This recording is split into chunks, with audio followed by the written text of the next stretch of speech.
ஆயுத போருக்கு முடிவு கட்டிவிட்டோம், அரசியல் பிரச்சினைக்கு தீர்வு கண்டு விடுவோம் என அரசு கங்கணம் கட்டி கொண்டிருக்கும் சூழ்நிலையில் இன்று மாற்று வடிவில் உருவாகியிருக்கும் போர் போதைப்பொருள் வர்த்தக போர்.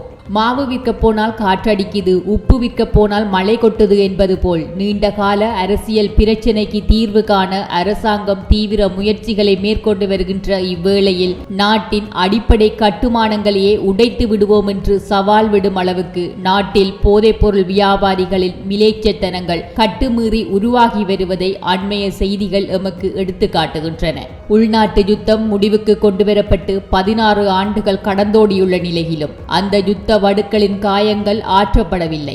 சமூக ரீதியாகவும் பொருளாதார ரீதியாகவும் மக்கள் மீளெழுச்சி பெறாத நிலையில் போதை வஸ்து என்னும் பூதம் நாட்டுக்குள் நுழைந்திருப்பது ஆபத்து கொண்ட எச்சரிக்கை மணியாகவே கணிக்கப்பட வேண்டும். நாட்டின் இன்றைய சூழலில் இந்த நச்சு அம்பு எய்யப்பட்டு வருவதன் நோக்கத்தை இரு திசை நோக்கிய பார்வையில் ஆராய வேண்டியது அவசியமாகின்றது.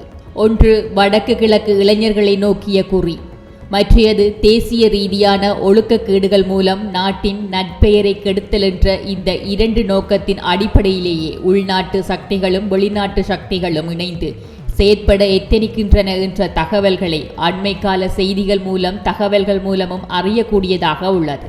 அந்த வகையில் அண்மையில் இந்தோனேசியாவின் ஜகார்த்தாவில் கைது செய்யப்பட்ட இலங்கையின் பாதாள உலக குழுவின் முக்கிய சூத்திரதாரிகள் தொடர்பிலும் அவர்கள் நாட்டிற்கு ஏற்படுத்தவிருந்த பாரிய அசம்பாவிதம் தொடர்பிலும் பல திடுக்கிடும் தகவல்கள் தற்போது வெளியாகியுள்ளன. தற்போது கைது செய்யப்பட்டு தடுப்பு காவலில் வைக்கப்பட்டுள்ள கொமாண்டோ சலிந்துவிடமிருந்து பெறப்பட்ட வாக்குமூலத்தின் அடிப்படையில் மல்லாவியில் அமைந்திருந்த பாலி நகர் இராணுவ முகாமின் கட்டளை அதிகாரி ஒருவர் கைது செய்யப்பட்டிருந்தார். அவரிடமிருந்து பெறப்பட்ட வாக்குமூலத்தில் நாட்டையே உலுக்கும் பாரிய திட்டம் ஒன்று அம்பலப்படுத்தப்பட்டிருந்தது.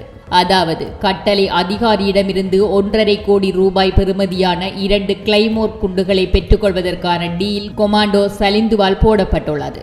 இந்த கிளைமோர் குண்டுகள் எதற்காக என்ற தொடர் விசாரணையின் போது தற்போது கைது செய்யப்பட்டு விளக்கமறியலில் வைக்கப்பட்டுள்ள ஹரகட்டா என்ற போதைப்பொருள் வியாபாரியை படுகொலை செய்வதற்காகவே இந்த கிளைமோர் குண்டுகள் ஏற்பாடு செய்யப்பட்டதான அதிர்ச்சி செய்தி பகிரங்கப்படுத்தப்பட்டது. அதாவது கனேமுல்ல சஞ்சீவ எவ்வாறு படுகொலை செய்யப்பட்டாரோ அதே போலவே ஹரகட்டாவையும் நீதிமன்ற வளாகத்திற்குள்ளே வைத்து படுகொலை செய்வதற்கு முன்னரே திட்டமிட்டிருந்த நிலையில் கேமராவிற்குள் 9mm கைத்துப்பாக்கியை பொருத்தி ஊடகவியலாளர் போல் வேடமிட்டு ஒருவர் சென்றிருந்தார்.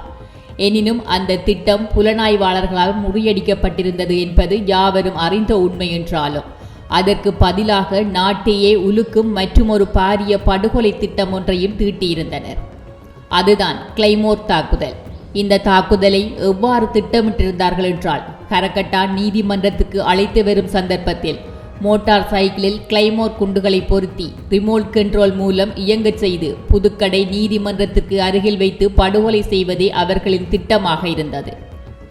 இந்த குண்டு தாக்குதல் திட்டம் மிகப்பெரிய அளவிலான பாதிப்பையும் ஏற்படுத்தியிருக்கும். ஏனென்றால் ஹரகட்டாவை சிறைச்சாலை வாகனத்திற்குள்ளேயே வைத்து படுகொலை செய்வதுதான் அவர்களின் திட்டமாக இருந்தது. எனவே அவருடன் அந்த வாகனத்தில் வந்திருந்த போலீசார் பலரும் படுகொலை செய்யப்படுவதோடு அந்த பகுதியில் நடமாடியவர்கள் வர்த்தகத்தில் ஈடுபட்டவர்கள் என பல பொதுமக்களும் கொல்லப்பட்டிருப்பார்கள். அப்படியொரு தாக்குதல் இடம்பெற்றிருந்தால் அது கடந்த 2019ஆம் ஆண்டு இடம்பெற்ற ஈஸ்டர் குண்டு தாக்குதலுக்கு இணையானதாகவே இருந்திருக்கும். அந்த அளவிற்கு பெரும் பாதிப்புகளை ஏற்படுத்தியிருக்கும். இதேவேளை பாதாள உலக குழு மற்றும் போதைப் பொருள் கடத்தல்காரர்களிடமிருந்து 2.5 கோடி ரூபாய் பணம் மூத்த போலீஸ் அதிகாரியான சதீஷ் கமகே என்பவரது வங்கிக் கணக்கில் வைப்பிலிடப்பட்டதாக கூறி அண்மையில் கைது செய்யப்பட்டிருந்தார். இவற்றையெல்லாம் பார்க்கும்போது இத்தனை காலமாக நாட்டில் ஆட்சியாளர்கள் மட்டுமல்லாது பாதுகாப்பு தரப்பினரும் நாட்டை சீரழிப்பதில் எவ்வளவு தூரம் பங்காற்றியுள்ளனர் என்பது பகிரங்கப்படுத்தப்படுவதோடு நாட்டை பாதாள உலகமாக மாற்றும் கருப்பு ஆடுகள் களைந்தெடுக்கப்படுகின்றார்கள் என்றே கூற வேண்டும். இந்த கருப்பு ஆடுகள் தற்போது ஹெகல் பத்ரே பத்மே உள்ளிட்ட பாதாள உலக குழுவினரின் கைதின் பின்னரே தேடி தேடி வேட்டையாடப்பட்டுள்ளனர். இந்த சம்பவங்களின் மூலகர்த்தாக்கள் யார்?